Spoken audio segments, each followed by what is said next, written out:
Hey, what's up everyone? My name is Daniel and today I'm going to walk you through on how to remove adhesive used to lay tile.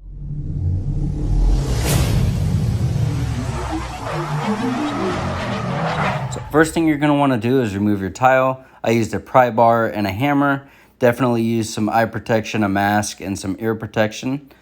The other thing I used is this Milwaukee blade. So this Milwaukee blade was absolutely a lifesaver. It made the job go 10 times faster than using a chisel or a sander or anything like that. So in order to use this blade, you will need a reciprocating saw, which I have here. This one works amazing. And when using this blade, you want to make sure that you don't have it at too much of an angle so it doesn't gouge into the floor. You can see here that I have it pretty well angled to where it doesn't chew up the floor. So this is the floor we're going to go ahead and try to level out as much as possible. If there are any dips afterward, I'm going to go ahead and use some self-leveler for those areas. You can see here, all of these rough grooves actually end up going away very easy. So this area is about 30 square feet. And in doing this area, I was able to complete the whole area in about 30 minutes after I removed the tile. The tile probably took me about 15 or 20 minutes. I was being really careful, and then I was trying not to damage anything else when ripping it up. So in doing this for about 30 minutes, I was able to get everything smooth.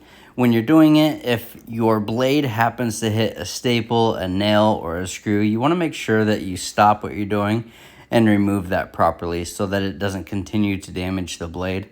So this blade made it through the whole bathroom. I imagine it'll make it through a lot of different bathrooms before I'll have to replace it. So it does seem like a very durable blade. It's not super sharp. It is just like those like 7-in-1 or 5-in-1 chisels or scrapers that you can purchase in the store.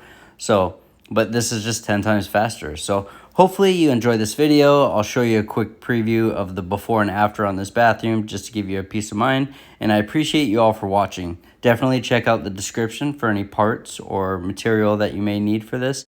One other tip I'd like to give you for this is if you have a shot vac with one of those HEPA filters, it'll make cleanup so much easier for you. I also like to use a tote when I'm removing tile because all the large pieces fit in the tote very easily. Here's a quick preview of before and after for this particular bathroom. If you found this video to be helpful, please be sure to hit that thumbs up and subscribe to our channel for future videos. Thank you so much for watching and have a wonderful day.